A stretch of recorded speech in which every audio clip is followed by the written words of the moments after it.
As I went walking that ribbon of highway, I saw above me that endless skyway. I saw below me that golden valley. This land was made for you and me. This land is your land. This land is my land. From California to the New York Island, from the redwood forest to the Gulf Stream water.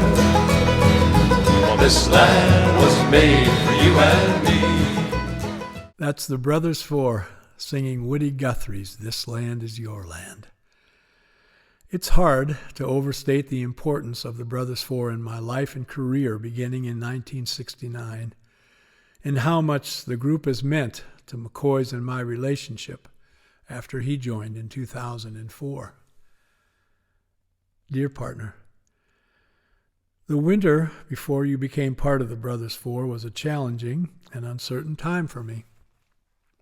A couple of significant unanswered questions were hanging in the air. With John Paine retiring from the Brothers Four after 45 years, what direction would Bob Flick take the group? Thinking that way made me wonder if there was going to be a place for me, or what it would look like, or feel like if there was. At the same time, I was preparing to go into the studio and complete my first solo album in more than a decade. Ted Brancato was coming to Seattle in March to finish the project we'd started a year earlier.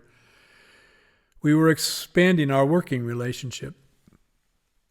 Besides musical director, arranger, and keyboardist, Ted was producing this album, and we were beginning to write some songs together, songs I was struggling to finish. What becomes clear, looking back, is I was once again facing some of my biggest fears about myself. Fears that I might prove to be the imposter I had often believed myself to be. Afraid the situations I was getting or putting myself into would become defined by my anxieties, somehow proving on some level I didn't have what it takes, which created more anxiety. As I write this, I realize that winter could be described as one of those love and truth moments. In this case, it meant discovering I was not the imposter I feared, that I did have what it takes, maybe not for the world to see, but for my own satisfaction, and in the end could be someone not afraid of loving and being loved. A couple of songs that became part of the new album spoke to that journey. From a frightened man who's loving to a loving man afraid, depending where you're standing, won't appear that much has changed. Yet a change like that's not easy. One thing is really true, I know that I've become a loving man because of you. A loving man on my way to believing I'm enough. For so long I believed there was something wrong with me. I couldn't let anybody get too close. Well, that distance kept me safe. It also left me afraid that in the end I would be alone. For years those fears went unfaced, unexplored and unexplained, till that day you found a way of getting in. You held up a lighted mirror to the darkness and my fear. It was in that light I finally could begin. Believing I'm enough, believing I am loved, believing I am truly loving too. believing I am home, known and not alone. My fears could find their faith because of you.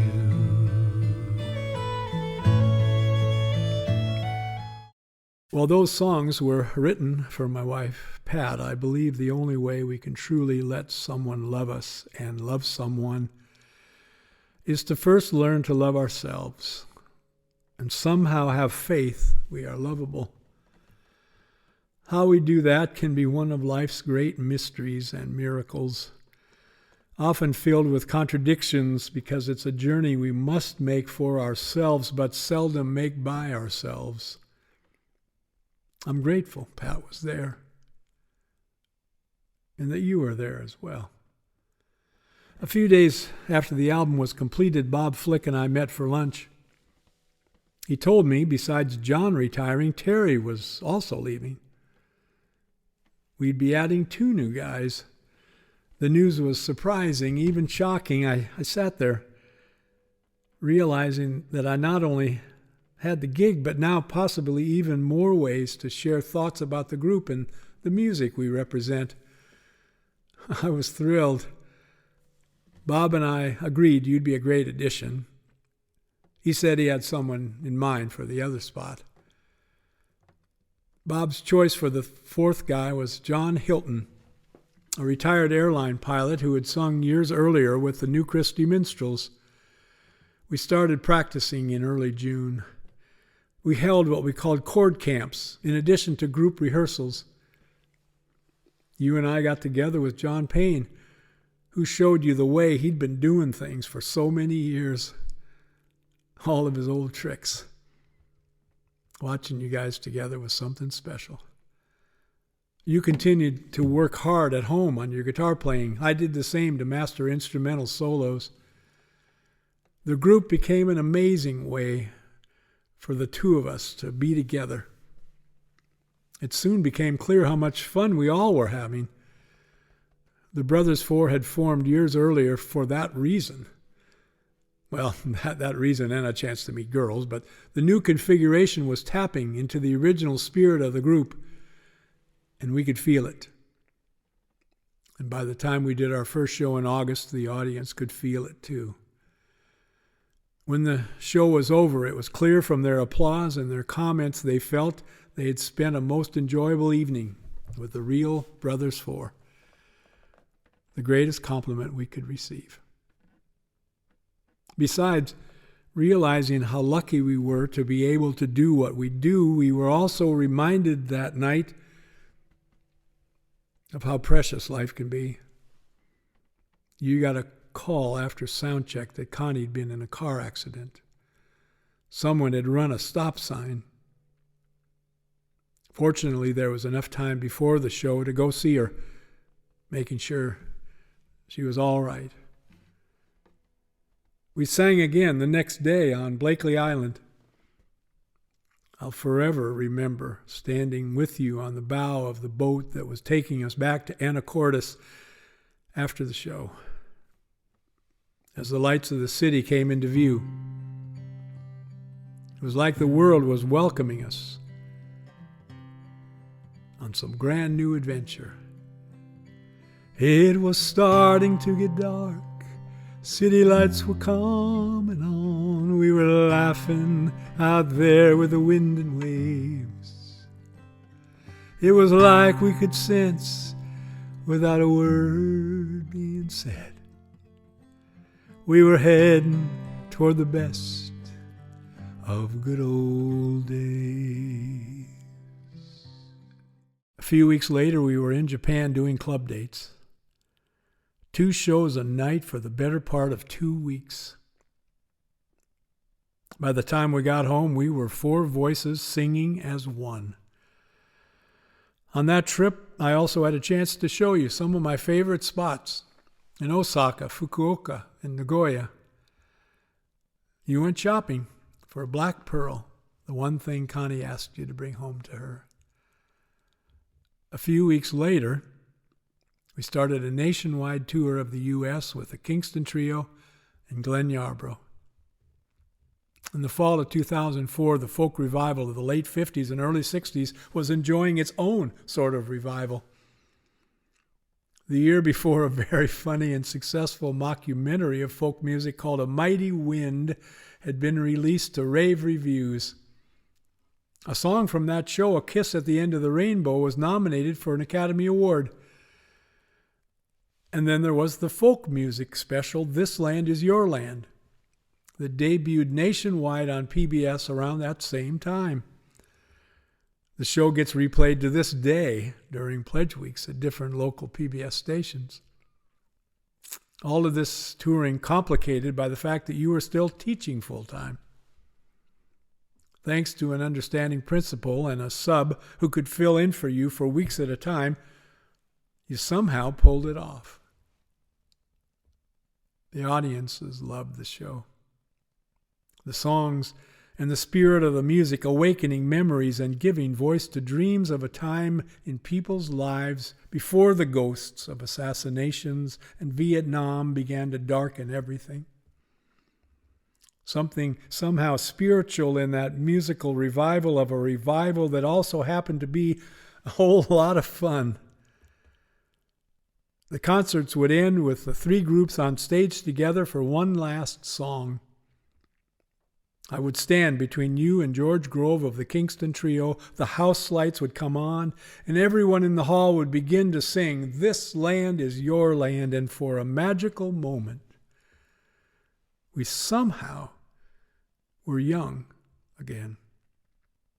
And all that had been behind us was now in front of us, waiting to be discovered.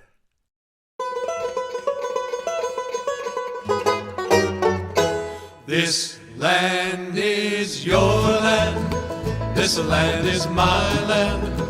From California to the New York Island, from the redwood forest to the Gulf Stream waters, this land was made for you and me.